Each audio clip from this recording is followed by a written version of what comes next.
My name is Lauren Ellis and I'm the curatorial manager here at Bendigo Art Gallery, and I am the curator of the Elvis Direct from Graceland exhibition.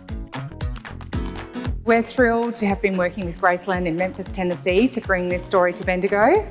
Visitors to the exhibition will get to see things relating to his life at Graceland, his passions such as horse riding and karate, and get to know the man behind the legend. Elvis Direct from Graceland will cover Elvis's whole life story, from his childhood in rural Mississippi through to his breakout fame in the mid-1950s, his time in Hollywood, through the next chapters of his life to the famous Vegas era in the 1970s. We have two beautiful costumes from the '68 special, today known as the Comeback Special, for the extraordinary effect it had in closing one chapter of Elvis's career and opening the next. This is a wonderful opportunity for people who have an interest in Elvis or film or music or American history to come and experience an epic exhibition telling Elvis's life story. The first thing that visitors will encounter is a look at Elvis's childhood in rural Mississippi and get a sense of his humble beginnings and the influences that shaped the man. Some of those early objects from Elvis's childhood include hymnals and a family Bible that give a sense of how important spiritual music was in his upbringing, something he carried with him for the rest of his life. We also have some beautiful childhood treasures that were preserved probably by Elvis's mother Gladys and stored in the attic at Graceland until the archivists brought them out for exhibit. Here, visitors will get a glimpse at Elvis's time with Sun Records in Memphis, Tennessee, and look at the first few years that really began his career with producer Sam Phillips and the breakout singles that shot him to fame. Moving into the next space, we'll explore Elvis's stellar career in Hollywood, which began in the late 1950s, almost as soon as he became famous. We'll look at the evolution of Elvis's style on screen, from the rugged rebel of the 1950s to a suave leading man throughout the 1960s.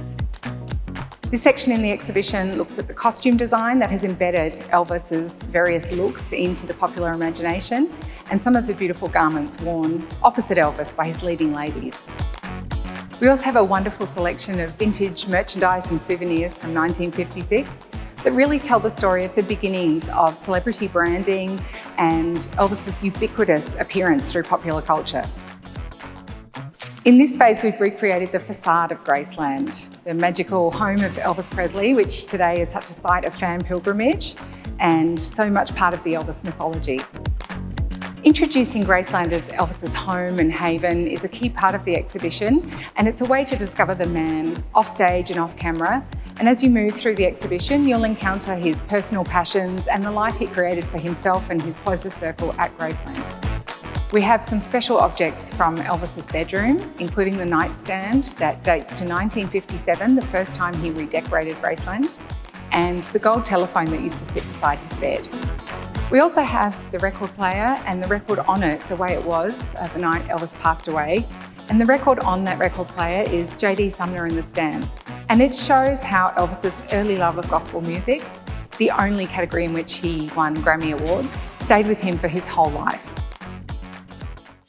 So just as Elvis's fame was taking off and Jailhouse Rock was about to hit the screens, a question mark suddenly appeared over Elvis's career when he was drafted into the United States Army.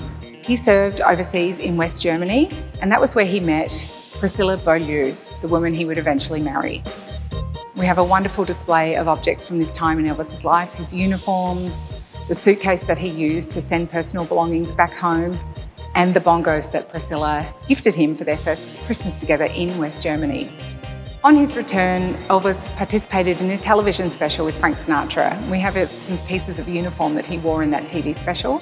And this was part of really repositioning Elvis from a kind of rugged misfit into a beloved American household name.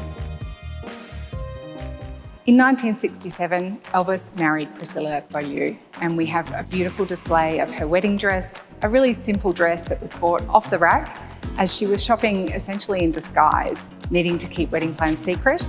And Elvis's tuxedo too was purchased off the rack and tailored by the studio tailors at MGM Studios, where he was making a film. Elvis and Priscilla's wedding was quite a private affair, although followed by a lot of publicity, of course. Plans were kept in deep secret to put off the press. And we have some beautiful home movie footage showing the day's celebrations. A year after Elvis and Priscilla married, baby Lisa Marie arrived. And we have some beautiful objects, such as a little engraved ID bracelet that she wore, baby shoes, and some special photographs of their time together as a young family.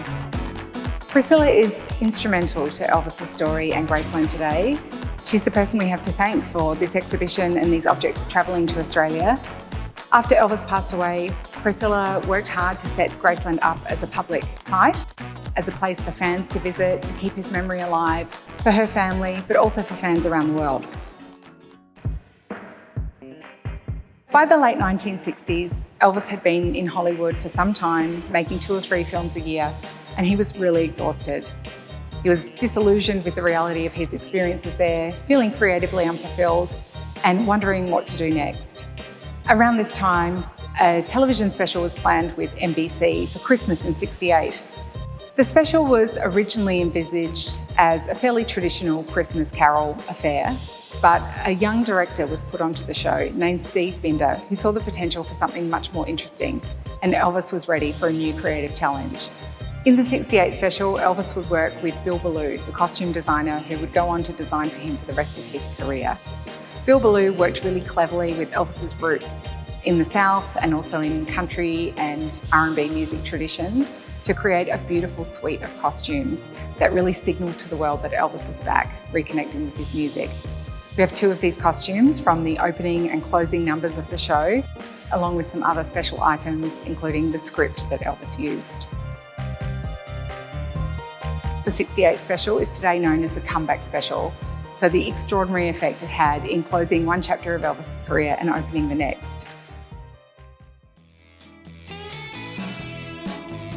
In this gallery, we explore the stunning next chapter in Elvis's career, where he returns to live performance. So in 1969, he signs on with the International Hotel in Las Vegas for a first season of concert shows, and they're a huge success. Elvis is an absolute phenomenon on the stage, and that's partly his music, but partly his iconic look. So he works with costume designer Bill Ballou again, and we have a wonderful display of glittering, spectacular jumpsuits worn throughout the 1970s. Bill Ballou occasionally designed for Priscilla as well for special occasions, and we're lucky to have a couple of really special garments that Bill Ballou did design for Priscilla, which today are preserved by the Graceland Archive for the important role they have in telling big stories from Elvis's life. In this gallery, we explore the ways in which Elvis sought solace and spiritual nourishment offstage. We look at his love of karate, which actually began during his overseas military service and continued for the rest of his life. Some beautiful objects, some of his karate uniforms, embroidered belts, and a fantastic tiger sculpture, which tells the story of his karate name, which was Tiger. Elvis also loved horse riding and kept horses at the Graceland stables, and for some time had a ranch over the border in Mississippi. We have a beautiful display of some of his riding gear, cowboy boots and hats, and really tell the story of how horse riding was such a source of comfort and solace for Elvis and Priscilla in the late 1960s. Elvis loved motorcycles his whole life and purchased his first after he became famous and started earning serious money. This bike is from 1976, a red Harley Davidson, and is a fantastic candy apple red and has only 364 miles on the clock. So in this gallery, we take a look at some of Elvis's rare public appearances. He was a really private man, so actually appearing in public was fairly unusual. These displays show some of the iconic outfits worn at press conferences and of course some really special items from Elvis's beautiful jewellery collection, including a beautiful gold Rolex limited edition, sunglasses, rings and necklaces that fans will recognise from photographs and documentaries of Elvis. We have the outfit he wore to meet President Richard Nixon in 1970. Part of that outfit is a belt that Elvis was gifted by the International Hotel in 1969, one of his favourite objects that he wore on stage and off stage regularly.